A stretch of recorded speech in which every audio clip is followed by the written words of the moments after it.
बताने के अनुसार, मेरे कन्हैया के समझाने के अनुसार गोविंद कहते हैं, भैया अर्जुन हमेशा याद रखना, ब्रह्म बंधुर न हंतव्य। ब्राह्मण का कभी शारीरिक वध नहीं होता, ब्राह्मण की देह का वध नहीं किया जाता। अगर ब्राह्मण को अपमानित करना है, अपमान कर दो ब्राह्मण का समझ लो शरीर का वध हो गया। वही आज अश्वत्थामा का हुआ। अश्वत्थामा के साथ में अर्जुन ने शारीरिक वध अश्वत्थामा का नहीं किया भैया, अश्वत्थामा का वध अगर किया है तो केवल अपमान रूपी वध कर दिया। भगवान श्री कृष्ण शायद ये समझाना चाहते हैं, अर्जुन अगर तुमने किसी व्यक्ति को मृत्यु दंड दिया, वो व्यक्ति केवल जीवन में एक बार मरेगा, लेकिन किसी व्यक्ति का आपने अपमान कर दिया, वह सम्मानित व्यक्ति जब जब उस अपमान को याद करेगा भैया, उस अपमान को याद करके मृत्यु तुल्य कष्ट पाएगा। मौत से भी ज्यादा कष्ट उसे मिलेगा जब उस क्षण को, उस पल को, उस समय को वो याद करेगा। अश्वत्थामा के मस्तक से मणि छीन ली जाती है, उसके आधे दाढ़ी, आधे बाल, आधी मूछ काट करके उसकी ही सभा में जो पांडव लोग उनका सम्मान किया करते थे, आज वही धक्के मार करके, बेइज्जत करके उनको भगा देते हैं।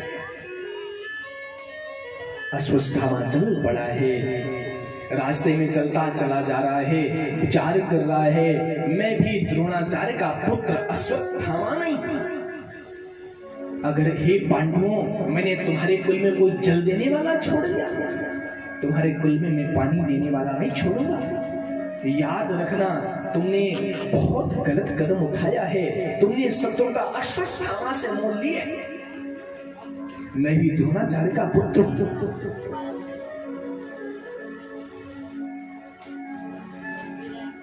ये जब अपनी कुटिया में पहुंच जाता है, आश्रम पर पहुंच जाता है, मेरे कथा प्रेमी बंधुओं, आज इस अश्वत्थामा ने फिर से ब्रह्मास्त्र का संधान कर दिया। जो अभिमन्यु की पत्नी है उसका नाम है उत्तरा। अभिमन्यु कौन है? बोलो भैया, आप लोग तो कुरुक्षेत्र की भूमि में रहते हो, आप लोगों को अगर अभिमन्यु के बारे में नहीं पता तो क्या सीखते हो? कभी हाँ, अभिमन्यु अर्जुन का पुत्र था।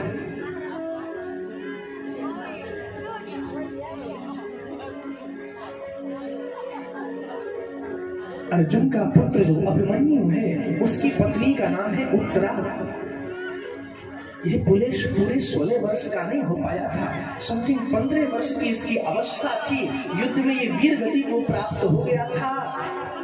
इसके रक्त से संबंध रखने वाला बालक इसकी पत्नी उत्तरा के गर्भ में आज पड़ रहा है। आज ये दुष्ट अश्वत्थामा ने उस अभिमन्यु के पुत्र को, अभिमन्यु के बालक को नष्ट करने का प्रयास किया। नष्ट करने के लिए ब्रह्मास्त्र का संधान कर देता है। जब इसने ब्रह्मास्त्र का संधान किया, उधर मेरे गोविंद पांडवों को विजयश्री प्रदान करा करके कन्हैया द्वारका के लिए जा रहे थे। केशव का एक पैर रथ पर है, दूसरा पर भूमि पर है। अपने उन्होंने कंधे पर एक सुंदर सा उत्तरीय धारण कर रखा है, काली कमरिया धारण कर रखी है। जैसे ही दूसरा पैर, दूसरा चरण उठा करके वो रथ में रखने वाले थे, मेरे बंधुओं उधर क्या देखते हैं? उधर से एक स्त्री, अबला स्त्री दौड़ी चली आ रही है, गिरते पड़ते चली आ रही है। आकर के उसने ना आओ देखा ना ताओ, आकर के सीधे भगवान श्री कृष्ण के चरणों में गिर पड़ी। बंधुओं, कृष्ण के चरणों को पकड़ लिया।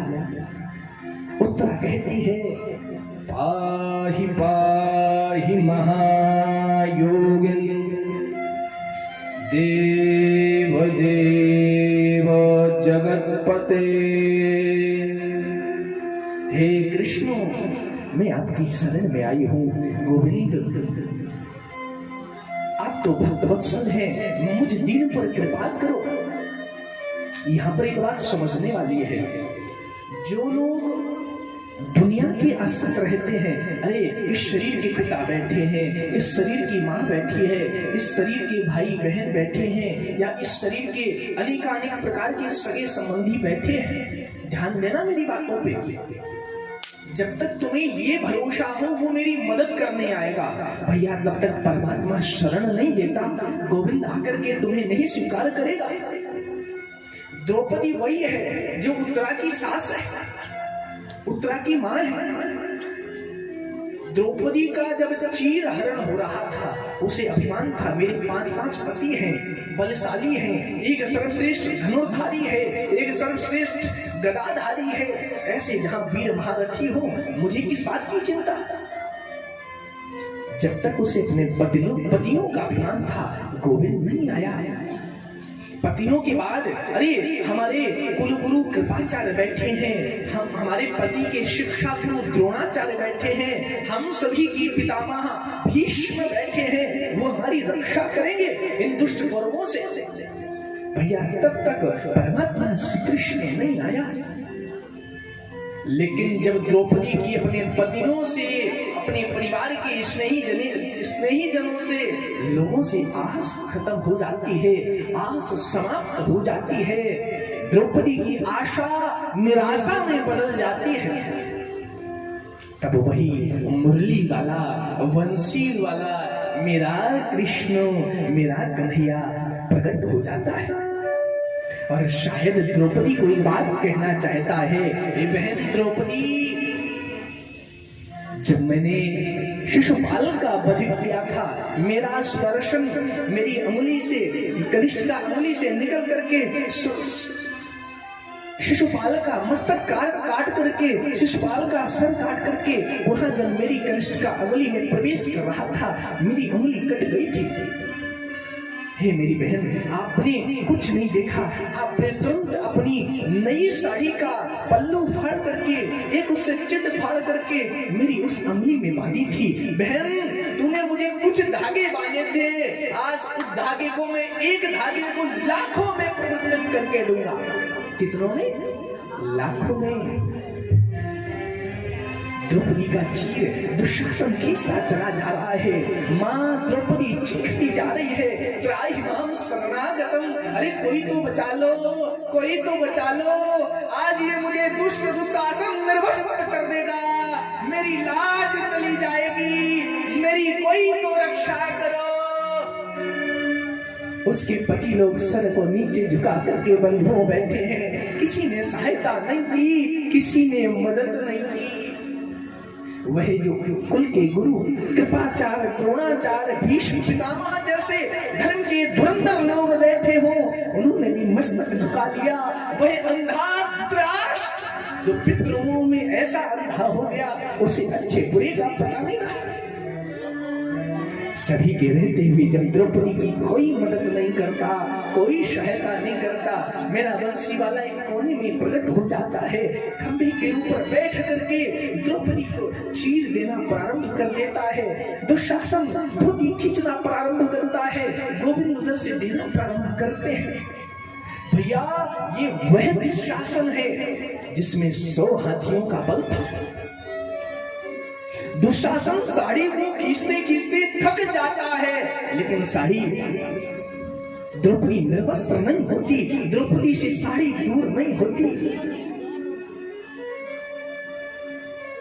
संतों ने बड़ी सुंदर बात कही कि सारी बिच नारी है, कि नारी बिच सारी है, सारी ही की नारी है, कि नारी ही की सारी है। भैया पता ही नहीं, स्त्री में साड़ी में प्रवेश कर लिया, द्रौपदी ने या साड़ी में प्रवेश कर लिया, या द्रौपदी के अंदर साड़ी प्रवेश कर गई, इतना वस्त्र कहां से आ गया, सभी अचंभित है। द्रौपदी हाथ जोड़ करके, आंख बंद करके, केशो केशो केशो केशो केशो त्राहि माम, मैं तुम्हारी चरणों में प्रणाम करती हूँ। हे मेरे भाई गोविंद, हे मेरे कन्हैया, तुम धन हो, आज मैं जान गई, अगर मैं तुम्हारे चरणों से अपने जीवन को जोड़ देती, अगर मैं तुम्हारे चरणों में अपने आप को समर्पित कर देती, तो शायद आज ये दशा नहीं देखनी पड़ती। मैं समझ तो पाई हूं आपको, लेकिन बहुत देर हो गई, बहुत समय हो गया। उस द्रौपदी की रक्षा गोविंद ने की। जो गलती द्रौपदी ने की थी, वो आज द्रौपदी की पुत्र वधू जो उत्तरा है, उसने गलती नहीं की। उत्तरा दौड़ी आती है, आकर के सीधे कृष्ण के चरण को पकड़ती है, ना कि दुनिया वालों के, ना कि अपने ससुराल पक्ष के लोगों के। ना, उसने गोविंद के चरण पकड़ लिए। हे केशव, हे कन्हैया, मैं तुम्हारी शरण में आ गई हूं। नान्यं त्वदभयं पश्ये यत्र मृत्युः परस्परम्। गोविंद, मुझे अपने प्राणों की परवाह नहीं है। काश मेरे प्राण चले जाएं तो कोई दिक्कत नहीं, लेकिन गोविंद, जब मेरे गर्भ में पल्ला जो बालक है, अगर वो नष्ट हो गया, समाप्त हो गया, लोग आप पर प्रश्न लगाएंगे। जिन व्यक्तियों को, जिन प्राणियों को भगवान के आश्रय रह करके भी कष्ट भोगना पड़े, दुख का सामना करना पड़े, गोविंद, लोग ये बोलेंगे आज उत्तरा के गर्भ की रक्षा नहीं हुई, जबकि उत्तरा गोविंद के शरण में गई थी।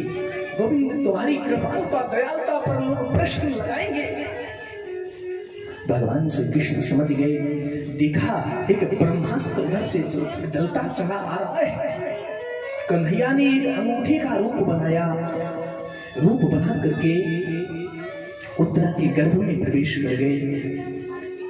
अपनी गदा को इतनी तेज घुमाया, मानो उनके हृदय में, उत्तरा के गर्भ में जैसे सुदर्शन चक्र घूम रहा हो।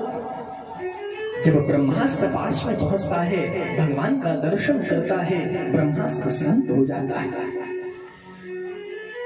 जब ब्रह्मास्त्र ज्वाला शांत हुई, उत्तरा पूरी तरीके से ठीक हो जाती है, स्वस्थ हो जाती है, उसका कष्ट दूर हो जाता है। मेरे बंधुओं, आज कुंती हाथ जोड़ करके अपने पुत्रों के साथ, अपनी पुत्र वधू उत्तरा के साथ, अपनी बहू द्रौपदी के साथ में बड़ी सुंदर 26 श्लोकों में स्तुति करती है। कुंती कहती, गोविंद, तुम भेष छिपा करके इस दुनिया में लीला करते हो। आप लोगों ने खेल तमाशा दिखाने वाले लोगों को देखा है? गांव में खेल दिखाने के लिए जो आते हैं लोग, वो नट लोग जो आते हैं, वो जब खेल दिखा रहे होते हैं ना, तो उनके भेष का पता, उनकी सच्चाई का पता नहीं लगता ये कौन व्यक्ति है। वो ऐसे ऐसे मुंह बना लेंगे, ऐसा कुछ पता नहीं क्या क्या लगा लेते हैं, उनका स्वरूप बदल जाता है। माँ कुंती कहती है, हे केशव, तुम भी इस दुनिया में लीला करते हो। लीला करने के लिए अपने आप को ऐसे भेष पा देते हो, तुम्हें दुनिया के लोग समझ नहीं पाते। तुम ही दुनिया का प्राकट्य करते हो, तुम ही पालन करते हो, पोषण करते हो। तुम्हारी इशारे पर प्रलय आ जाती है, संसार नष्ट हो जाता है। मैंने आपको पहचान नहीं पाया। आज मेरे जीवन में सुख आया है, तुम मेरे से दूर जा रहे हो। जब जब मेरे जीवन में कष्ट आए, गोविंद, तुमने आकर के मेरी रक्षा की, मेरे परिवार की रक्षा की। अरे देखो, लाक्षा ग्रह के समय बचाया, दुष्टों की दूत सभा से बचाया हमारे परिवार को। 12 वर्ष हमारे अन्य समयों में आपने हमें बचाया।